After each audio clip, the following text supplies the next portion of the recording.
Well, it definitely seems like there is really fun banter through all of you guys, the moments where you're all on screen together. What was it like shooting that, if you guys want to just go down the line, even for you guys finally seeing them all together in the suits?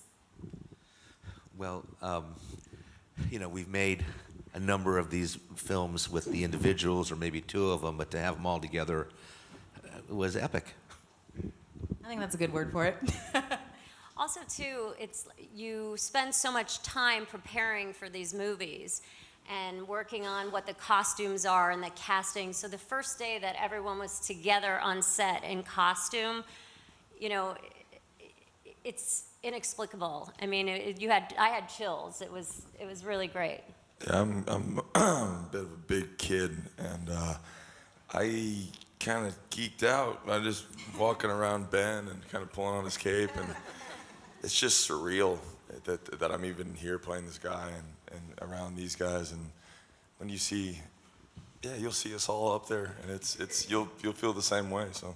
As only Aquaman would say, he's like, yeah, I was just acting like a kid pulling on Batman's cape. Because I'm like, it's Batman, oh my God. And I was like, who the fuck keeps pulling on my cape? I think that the word surreal for me is it. I remember coming to set and seeing everyone in their costumes, and I was just observing everything, and then I just started to laugh to myself, and I was like, it was surreal and crazy. Yeah, it's, in these movies that have a lot of effects and green screen, you have to use your imagination a lot, and it was really great to be around all these great actors, dressed the way they're dressed, looking so cool and inspiring. It felt considerably less ridiculous, On the day, everyone's like, "Oh, I'm so hot in this suit. Oh gosh." Just kidding. No. It's joyous, amazing experience. It's like, I'm a big comic fan too. So it's like when everyone got together, it was like really like looking at a frame from even some of the early Justice League comics, because we have so many of the original characters. Everyone except for Cyborg, just because he hadn't been invented yet. That's okay. Change is good. Change is good. Was in the original Justice League. Even Superman, who we hope is in this one too. He's dead. So no. Henry's just quiet. He's just quietly sitting down there. Yeah, it was amazing. It's been amazing. Ray? For me, I'd watch a lot of the footage over Zack's shoulder as he's watching the dailies, and I'm geeking out looking at everybody. I see everyone in their costumes, and there's this one shot where we're all together, and it's panning. Everything is great. And then we get to me, I'm like, oh, wait, we're going to get me in post. Okay, I see. Yeah, it's just an amazing and super surreal experience. On the days that I went to visit set, because I'm not in the movie, He's not in this. I actually was lucky enough to see all these guys all lined up in costume. And for me, and Deborah and Chuck, it's been longer for them, but for me it's been 6 years since I started on this journey. And during Man of Steel, I never imagined that I'd be sitting up here with these other superheroes. And they are superheroes in the movie, and they are superheroes in life. And I consider it a real honor to be sitting here at the end of this line. So thank you, guys. Thank you All right, kiss your face. You're amazing. You hear that? That was so sweet. I gotta ask you guys have all kind of said down the line you're big fans. So who's the first person to be like, everybody getting a selfie? That wasn't me. I have a guess. I feel like They frowned on selfies. The security was very high. You had to leave your cell phone outside, and it was not like cool to take selfies. You get tackled. You try to take a selfie. You get sneaky selfies in the Batcave. You're like, look at this, it's the best. And Batman's the only one with pockets anyway. it's true. You could hide it in there in his utility belt. No one would ever see it. I did steal stuff from the Batcave, though. I'm going to come out and tell you guys that right now. So did Jason. We both I'm a natural-born thief, Little things. I feel like Little now that things. you're coming Mementos. clean, what did you take? I got like these little bullets with the little red cap on top of them. Bat bullets. And because I give it to my son. Mark Hughes from Superhero News. My question is for Ray. Your character is the only one who perceives his powers as sort of a curse instead of a blessing, really. Can you talk about how you approached Victor's changing perception of himself through the film and how that kind of reflects the team dynamic overall, moving from a lot of conflict and uncertainty toward embracing kind of this heroic destiny? Well, I think in a lot of ways, Cyborg is super reluctant to join the team because of the trauma that he's had due to his accident and the fact that he can't live a normal life the way that these other members can. He can't take off his costume and just walk the streets and assume a different identity. He's both Victor Stone and Cyborg 24/7. So balancing that duality within oneself was a very interesting process, but we had a lot of lead up time to talk about the character, and Zack and Chris, Zack put Chris, Terrio, and I together, and we started talking about concepts from the very beginning, like the ideas of everything and where they planned on going with it. And I had a lot of lead up time into it as well. I had about a 3-year process from start to finish with this film, which was absolutely necessary because the character is super deep. He's super deep, and I think him being able to put the negative notions aside about himself and about his powers is sort of what this is all about, and being able to become a part of a team the way he once was when he was an American football player. So I hope it resonates with the fans. I'm Brandon, comicbook.com. My question is just with having worked with both Zack Snyder and Joss Whedon, I was just wondering if you could talk a little bit about what the set was like, some of the differences, and how they kind of maintained the atmosphere on set and all that kind of stuff, and how they operated with you guys. Well, I got to address that. I mean, the movie is, Zack's DNA. Cast the movie, design the movie. There's something that people, I think, don't understand who don't actually work on movies, which is how much of the work is done in prep.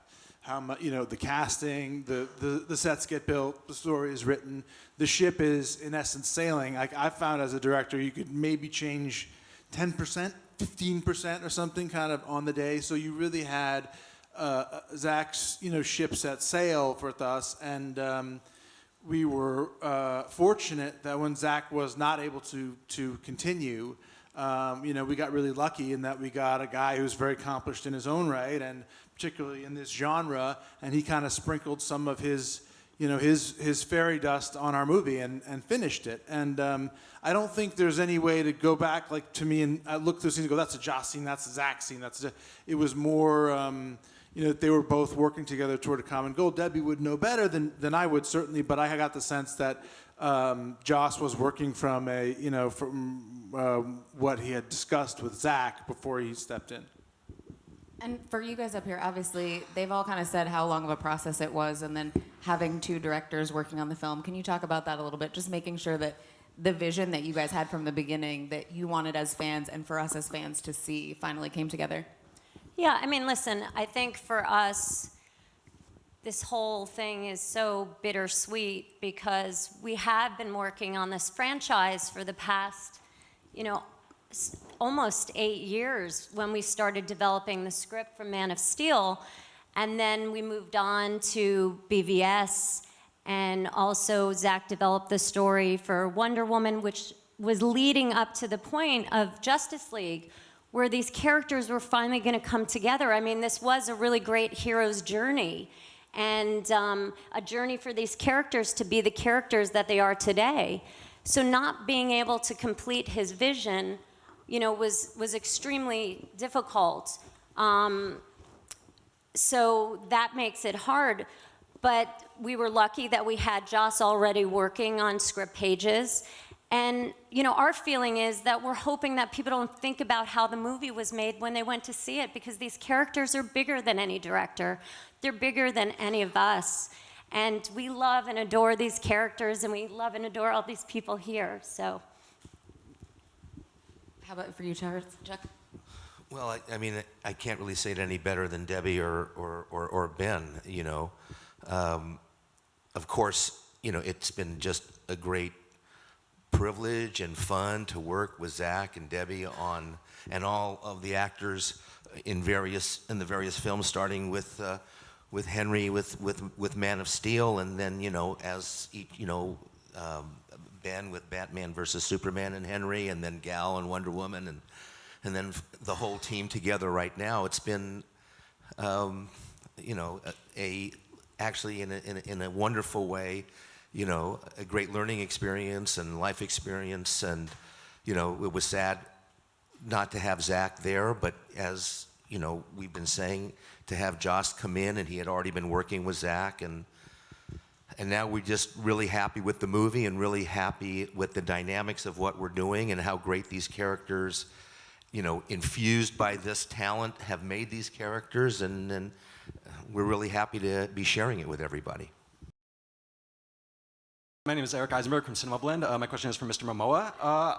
From the world of comic book movies, you've kind of been working in reverse, going from the team-up movie to the solo film. I'm just curious about the process of working this character from that direction, and also how the work on Justice League wound up impacting the work on the solo film. Well, I think that was one of the, I mean, it all kind of came from Zack's mind. I mean, Aquaman wouldn't be here if it wasn't for him. When I stepped into his room and he told me his vision. I want people to know that, you know, in a year, you're going to understand where he came from, what happened to his mother, what happened to his father, and how he was treated in this world, and how he didn't know how to use his powers. And sometimes he saved people, and sometimes he lost people, and, you know, his human side didn't know how to cope with those things, and he would cover up those things. And so he's, you know, he's hiding behind there's a lot of layers of this guy. And I think once we do get to the solo film, you get to see the man who's going to take responsibility and help the world and become king eventually. So this one, I don't really think that he is Aquaman, he's Arthur Curry, but he's not. He hasn't done the trident yet, and it's coming. But just stick with it. And he's Simba right now. For the people who are like, that's not my Aquaman, just like, just wait a little bit longer. Jenna Bush from Coming Soon. I'm curious what sort of team building work you guys did. Did you train together, or was there anything else you guys did together? Parcheesi. No, I mean, I think a lot of it is the time we got to spend between takes. I see some familiar faces who were with us for set visits here today. And I mean, what you saw is what you got. I mean, being around these guys, the different energy and the different comedic sensibilities with respect to that, I think it did build the team in a pretty organic way. I think that going back to Zack, he did magnificent work casting, like plunking and knowing exactly which one is going to make the best of its character and how the whole will work together. And it's been super easy. It's been very natural. I mean, no hours at the psychologist, you know, sofa talking about each other. No, it's been super fun and very easy. I just also want to add, you know, as a producer, sometimes you go, gee, how are we going to get these guys to work together? How are we going to get them to bond? Well, we didn't have to do anything, you know. If you went into the gym, sometimes many of them were there, sometimes they weren't. If there was take one, between take one and take two, or take three and take four, you'd look around, they were together. And, you know, it was the most easy coming together of a group, on any group experience on a movie that I've ever seen. The other thing too is we spent a lot of time on set. It was the first time I've ever stayed on set. Normally, I got massive ADD and I can't sit still and I gotta go do something. So I'd always run back to my trailer. But we were just we lived in our tents and we have a band. Yes, he did the drums. Ezra did the drums. We did some singing. Ben did the Bruce voice. It's been super awesome. I'm telling you. There's a Twitter time. It's a swell time. Hey guys, Aaron Sagers with the Sci-Fi Network. This is a cornball question, but I think a relevant one. The movie, the movie starts off with sort of this message of hope and Superman's logo, and then it carries on with this call to action to get involved in a divided world. So, just for each of you, why do you think that kind of resonates in 2017? Why do you think that that is an important message for this movie to have? Gal, why don't you start? Okay.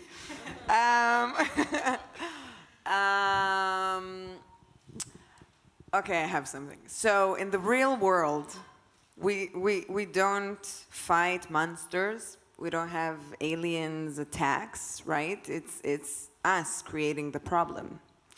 And I think that it would have been wonderful if somehow us, human, could get together and come together and just be and do good to each other and try to make the world a better place. I'm giving you a cheesy answer right back at you, but I mean it from the bottom of my heart.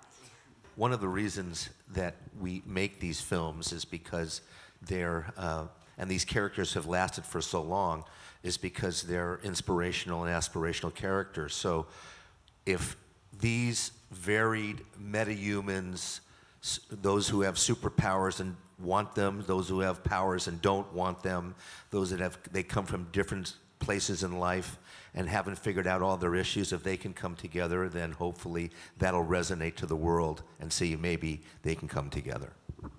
Well, and I think that's the thing, at least for me, that has always been so awesome with comic books, is you can approach things that may be a little bit hard to talk about or a little bit difficult to talk about as a group and talk about them in the comics, and then you get these superheroes who are portraying that. And honestly, it's one of those things where you see it on the screen and you're like, if it makes you do anything, even a little bit more that makes you feel like a superhero, then they did their job. So yeah, and it's inspiring to see people with so much power who could go in a different direction and go toward the negative side. It's great, and it's important for us to see people with power doing good, and hopefully that'll inspire other people who have power to continue that. Rob Case here from screenplay.com. This question's for Ben.